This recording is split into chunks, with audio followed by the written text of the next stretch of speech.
सभी साथियों को मेरा नमस्कार। साथियों, आज के निबंध का टॉपिक है मेरे सपनों का भारत। आइए जानते हैं आज के निबंध के बारे में। सबसे पहले हम प्रस्तावना के बारे में जानते हैं।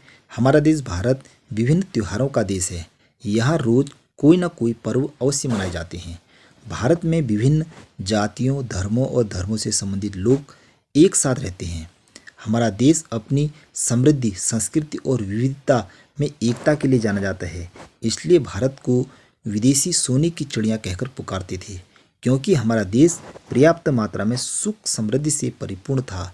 पिछले कुछ दशकों से भारत विभिन्न उद्योग धंधों में तीव्र गति से आगे को बढ़ रहा है। हमें भारत को प्रगति के मार्ग पर आगे बढ़ाने के लिए एकजुट होना होगा और अपने सपनों के भारत की प्रगति के लिए ईमानदार से कार्य करना होगा, ताकि हमारा देश विकसित देशों की श्रेणी में आए। इसके लिए हमें कई क्षेत्रों में कार्य करना होगा। सबसे पहली हेडिंग है गरीबी, यानी कि अपने देश से गरीबी को मिटाना है। देश में आर्थिक असमानता बहुत अधिक है। यहाँ अमीर दिन प्रतिदिन और अमीर होते जा रहे हैं और गरीब बनते जा रहे हैं। मैं ऐसे भारत का सपना देखता हूँ जहाँ अमीर और गरीब के भेद को मिटाकर सभी को समान अवसर दिए जाएं, जिससे वे अपनी प्रतिभा को सभी के सामने प्रस्तुत कर सकें और धन समान रूप से सभी के बीच वितरित किया जाए। अगली हेडिंग है शिक्षा। राष्ट्र की वृद्धि में शिक्षा का अभाव मुख्य बाधाओं में एक है। सरकार शिक्षा के महत्व के बारे में जागरूकता फैलाने का प्रयास कर रही है। हालांकि यह सुनिश्चित करने के लिए भी कदम उठाने चाहिए कि देश में प्रत्येक व्यक्ति को शिक्षा का अधिकार मिल रहा है। यदि देश की शिक्षा व्यवस्था ठीक होगी तो हमारा देश उन्नति के मार्ग पर आगे को बढ़ेगा। इसके बाद अगली हेडिंग है रोजगार। देश में रोजगार के अवसरों की कमी है। लोग योग्य होने के बाद भी उन्हें उनकी योग्यता के आधार पर नौकरियां नहीं मिल पा रही हैं।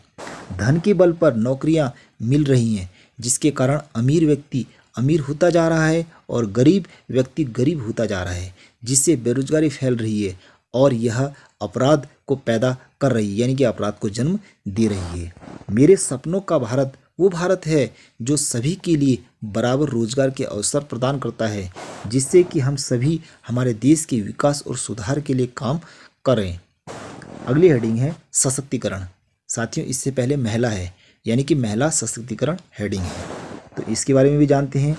आज के समय में अधिक से अधिक महिलाएं अपने घरों से बाहर निकल रही हैं और अलग अलग क्षेत्रों में अपनी एक पहचान बना रही हैं, लेकिन फिर भी हमारे देश की महिलाएं आज भी काफ़ी भेदभाव का शिकार होती हैं। हमें स्त्री भ्रूण हत्या से लेकर महिलाओं में घरेलू हिंसा तथा अनेक क्षेत्रों में काम करने की आवश्यकता है।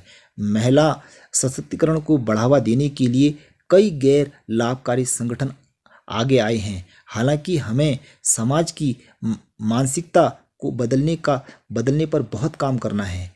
मैं ऐसे भारत का सपना देखता हूं जहां महिलाओं को बराबरी का दर्जा प्राप्त होना चाहिए, यानी कि बराबरी का दर्जा प्राप्त होगा। अगली हेडिंग है जातिवाद। जातिवाद एक और बड़ा मुद्दा है जिस पर काम करने की बहुत आवश्यकता है। मेरे सपनों का भारत एक ऐसा स्थान होगा जहां लोगों से जाति, पंथ या धर्म के आधार पर भेदभाव नहीं किया जाता हो, यानी कि जातिवाद नहीं होना चाहिए। इसके बाद अगली हेडिंग है लिंग भेदभाव। मेरे सपनों का भारत एक ऐसा स्थान होगा जहां महिलाओं को सम्मान दिया जाए और पुरुषों के बराबर महत्व दिया जाता हो। यह एक ऐसी जगह होगी जहां महिलाओं की सुरक्षा अत्यंत महत्वपूर्ण होगी। इसके बाद अगली हेडिंग है भ्रष्टाचार। मैं ऐसे भारत का सपना देखता हूं जो भ्रष्टाचार से मुक्त हो।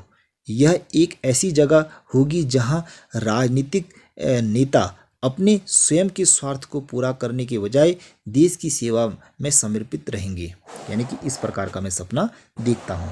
इसके बाद अगली हेडिंग है तकनीकी विकास। भारत ने प्रौद्योगिकी के क्षेत्र में तेजी से वृद्धि देखी है। मैं चाहता हूं कि मेरे सपनों का भारत और अधिक गति से आगे बढ़े और प्रथम श्रेणी के देशों में अपनी जगह बनाए, यानी कि जो विकसित देश हैं वहाँ अपनी जगह बनाने के लिए नई ऊंचाइयों को हासिल करे। तो इस प्रकार का सपना मैं देखना चाहता हूँ। इसके बाद अगली हेडिंग है नशा और धूम्रपान, यानी कि इससे मुक्त होना है। नशा और धूम्रपान देश की प्रगति में बाधक है। आज नशे के कारण परिवार नष्ट होते जा रहे हैं, जिसका प्रभाव समाज और देश पर पड़ रहा है। देश की सरकार को नशा और धूम्रपान को देश से हटाने के लिए कोई ठोस कदम उठाने चाहिए, क्योंकि आज के वर्तमान युग में नशा युवाओं में इस कदर भर चुका है कि वह अपने परिवार की भी परवाह नहीं कर रहे हैं। हमारे समाज में कई परिवार इस नशे के कारण नष्ट हो गए हैं। हमें अपने सपनों के भारत को बनाने के लिए नशा को हमेशा के लिए दूर करना होगा। इसके बाद साथियों अगली हेडिंग है पलायन को गांव से रोकना। गांव से पलायन को रोकने के लिए सरकार को कोई ठोस कदम उठानी चाहिए और गांव में ही लोगों के लिए रोजगार के अवसर उपलब्ध कराने चाहिए। साथियों इसके बाद अंतिम जो हेडिंग है निष्कर्ष, तो निष्कर्ष के बारे में जानेंगे। मेरे सपनों का भारत वो भारत है जहां विभिन्न जातियों, पंथों, धर्मों, जातीय समूह और आर्थिक एवं सामाजिक स्थिति के लोगों एक दूसरे के साथ पूर्ण सामंजस्य में रहते हैं। मेरे सपनों के भारत में सरकार को अपने सभी नागरिकों के लिए समान रोजगार के अवसर सुनिश्चित करने चाहिए। देश की शिक्षा व्यवस्था को ठीक करना चाहिए। उद्योग धंधों में वृद्धि करनी चाहिए। गांव से पलायन को रोकने के लिए कोई ठोस कदम उठाने चाहिए। गांव में ही लोगों के लिए रोजगार के अवसर उपलब्ध कराने चाहिए। कृषि के क्षेत्र में नई तकनीकी का प्रयोग करने के लिए प्रेरित करना चाहिए। विज्ञान के क्षेत्र में आगे बढ़ने के लिए लोगों को जागरूक करना चाहिए। नशा धूम्रपान को देश से हमेशा के लिए हटाने का प्रयास करना चाहिए। यदि हमारे समाज में ये बुराइयां दूर होंगी तो मेरे सपनों के भारत को प्रगति के मार्ग पर आगे बढ़ता रहेगा, यानी कि प्रगति के मार्ग पर आगे को बढ़ेगा और विकसित देशों की श्रेणी में गिना जाएगा। साथियों ये था मेरे सपनों के भारत पर निबंध। साथियों यदि आपको ये निबंध अच्छा लगे तो प्लीज़ चैनल को लाइक, सब्सक्राइब और शेयर जरूर कीजिए। मिलते हैं एक नई वीडियो के साथ, तब तक के लिए मेरा नमस्कार। Thank you very much.